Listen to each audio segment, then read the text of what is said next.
Hi, this is part 3 of the Cloud Peak Scenic Byway. I woke up here at a all-night gas station that I'm not too happy about, but I had to stop someplace. I ended up leaving the last town I was in. I came into Warland, and it was just such a small gas station. It really was small, really was no parking, and anyway, so I ended up coming down here to another one about 35 miles away, and it is, well, not great either. But anyway, I am not that far from my next byway. I'm kind of coming in at the end of the byway, and it will take me up to Shoshone, Wyoming, or Shoshone National Forest, or somewhere up in there. It's about a Wind River Canyon. It's about 32 miles. Anyway, just wanted to share that. Anyway, I'm here and I'm having to pull together my videos now, and as many of you know or may not know, I'm having to divide my videos up into very small little increments so that they'll upload to YouTube. Anyway, so this one's not going to be that. There's about 5 parts to Cloud Peak Skyway. Anyway, so this is actually the Cloud Peak Skyway Scenic Byway, they call it. But anyway, so here's the video. Okay, I'm at another pullout.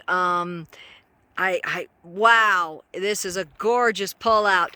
And that road I was on that said 8 miles to US Highway 16 is the 8 miles from the looks of it, because I can see there's a car parked over there. You can't see it on the video, but there's a silver SUV parked over there.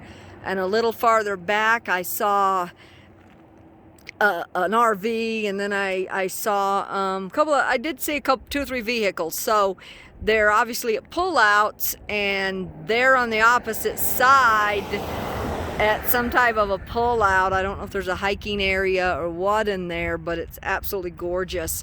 And they are parked on that side, and it's an 8-mile dirt road to back up here to the highway.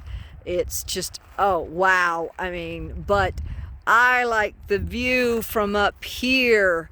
And apparently they have added an electric fence to keep people from trying to, you know, go down and possibly kill themselves. Anyway, but gorgeous. I wish I didn't have the fence there, but I guess they have to. There are people that are idiots. Anyway, just absolutely gorgeous. When I pulled in here, there was a young couple pulled in here, and I don't know if they were having car trouble or what, because they had the hood of their car up, and he had the hood up, looking under the hood, and you know, these newer cars, you wouldn't be able to figure out. You practically have to be a rocket scientist to be able to figure out what's wrong with them.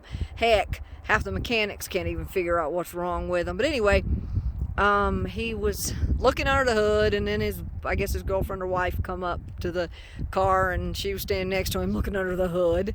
Anyway, I don't know if he was having car trouble. He kind of looked over at me, but then, you know, I didn't say anything. I didn't know, whether to say anything. I figured, if he needed help, he would maybe ask. But anyway, luckily I saw him with his phone out, and luckily there is service. There's been no service pretty much any part during the day on this byway.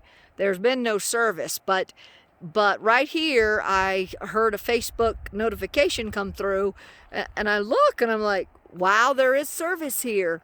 But I saw him look on his phone, and then in a few minutes, he and his girlfriend, wife, whatever, they got in the car and they left. So, and I don't think it's that much further now to Warland, maybe another 25, 30 miles. So obviously the car run, but might have been having some issue or another, who knows, maybe engine light came on. A lot of times those are not really that serious. They have to be looked at and repaired, but not like critical. I know I have this one car, and it's one that that had something wrong with it last year, and they can't figure out what's wrong with it. Engine light used to come on that thing all the darn time, and it would be running fine. I'd take it in, it'd be some something just crap, they'd fix it, drive it 2 or 3 months, and then, you know, and then engine light would come on again. So that was pretty much you know, pretty much kind of all the time with that car.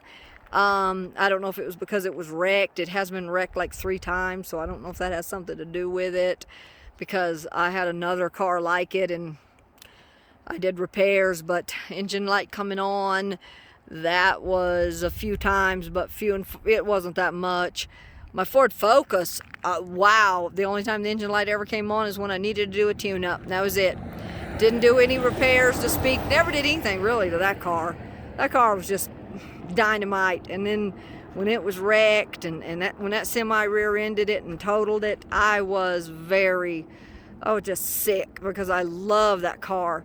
I mean, it was just sick. I mean, I was ready to get another car anyway, because it had 163,000, and I knew that it was coming close to that point where I wasn't going to want to drive it as a road car a really long way. I mean, I knew I would drive it and take it on trips, but not, you know, at 163,000, I knew that I wasn't going to take it on. I wasn't going to be brave enough to like drive 1,000 miles from home. I was going to, you know, maybe only drive it a couple hundred. I have 200 miles of Premier AAA, and so when I have cars and I drive them and they're high mileage like that, or, you know, hitting, because I know I was driving that car and I drove the heck out of it. I mean, within a couple months I'd had 170 on it. But I know when I get into high mileage, I start dialing it back and staying closer to my home, you know, staying closer to home, so that I can, you know, get a tow. My limit is usually about 300. I try to stay within 200, but sometimes it goes over, and my limit is about 300. And 300, 350, I usually figure hopefully I could get it driven back.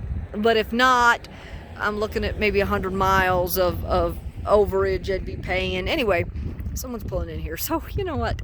I need to quit yammering on about my car and enjoy the view for another 6 minutes of this view. So, wow. Anyway, I will be back a little bit later.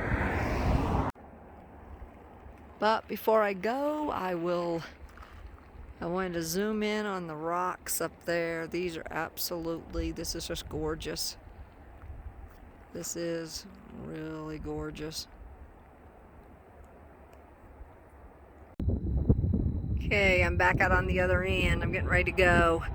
And I also noticed that couple had a Minnesota tag, so they are absolutely a long way from home.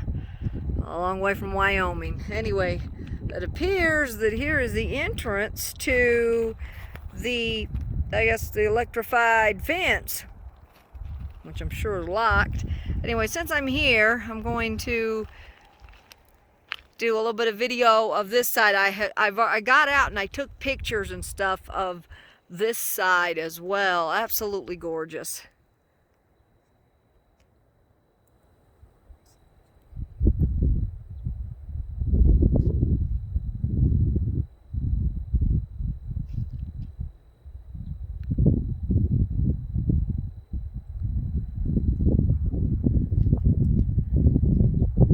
You can see out into the distance. Yeah, it's beautiful out here.